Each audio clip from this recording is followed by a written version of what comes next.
Assalamualaikum warahmatullahi wabarakatuh. Kami dari kelompok 5 akan mempresentasikan tentang persoalan pendidikan dan kenakalan anak.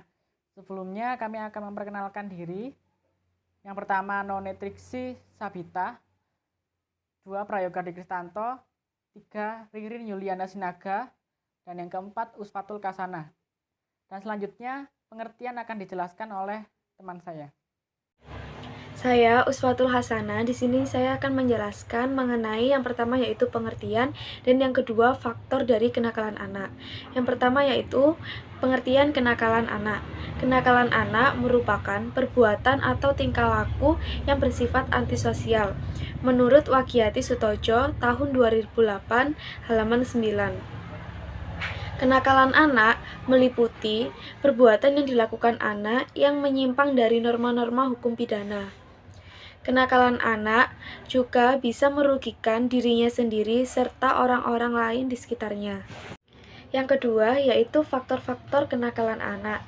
Yang pertama, faktor internal yang disebabkan oleh ketidakmampuan dan ketidakcukupan akan perubahan cepat yang sedang dilaluinya. Yang kedua, faktor eksternal yang dibagi menjadi dua. Yang pertama, faktor keluarga, dan yang kedua, faktor lingkungan.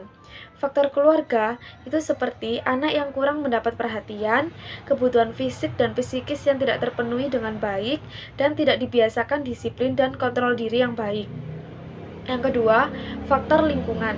Masyarakat bisa menjadi penyebab munculnya kenakalan anak, terutama dalam situasi sosial yang tidak begitu ketat dengan pengawasan norma dan ajaran-ajaran agama. Dampak kenakalan anak.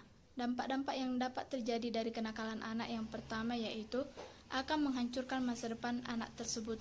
Kenakalan anak yang telah dianggap kebiasaan seperti mencuri makanan, apabila kita biarkan begitu saja, maka akan menjadi kebiasaan serta berkembang menjadi mencuri barang-barang yang lainnya. Yang kedua yaitu sikap individualistis atau antisosial yang tinggi karena tidak disegani oleh orang lain. Yang ketiga, kedua orang tuanya akan menanggung beban materi atau seluruh akibat dari kenakalan anaknya tersebut. Tak hanya itu saja, orang tua juga akan menanggung beban moral sebab dicemooh oleh teman, saudara, dan tetangga sebab dianggap gagal menjadi orang tua dari anaknya yang telah melanggar norma sosial.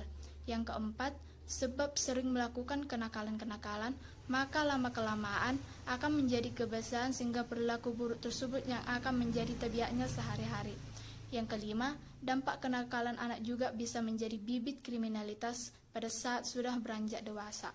Gejala-gejala kenakalan anak.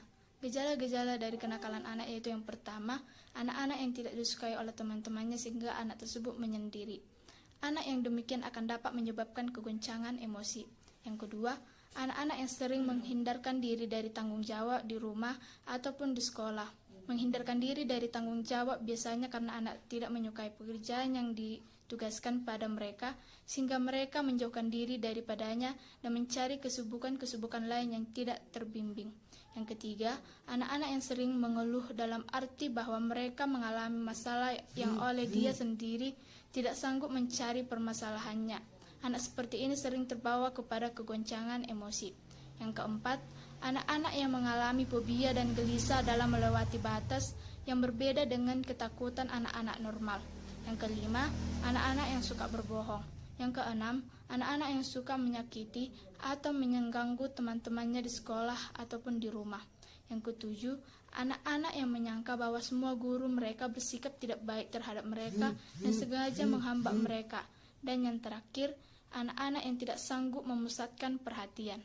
Memecahkan masalah kenakalan anak. Yang pertama, memberikan pembekalan agama kepada anak sejak dini. Yang kedua, harus mendapatkan figur orang-orang dewasa sebanyak dan sebaik mungkin. Yang ketiga, orang tua memberikan arahan dan mengawasi mengenai mana komunitas yang baik dan buruk untuk anak mereka. Karena jika mereka tidak mengajarkannya, mungkin saja anak-anak mereka akan terjerumus ke komunitas yang buruk dan bisa menjadikan salah pergaulan. Yang keempat, anak harus membentuk pertahanan diri supaya tidak terpengaruh. Yang kelima, orang tua memberikan kasih sayang dan perhatian dalam hal apapun. Yang keenam, memperkerjakan guru yang profesional dengan mengadakan pelatihan untuk para guru agar dapat mengajar lebih baik dan lebih profesional. Itu tadi presentasi dari kelompok kami. Kalau ada salah kata, kami mohon maaf yang sebesar-besarnya. Assalamualaikum warahmatullahi wabarakatuh.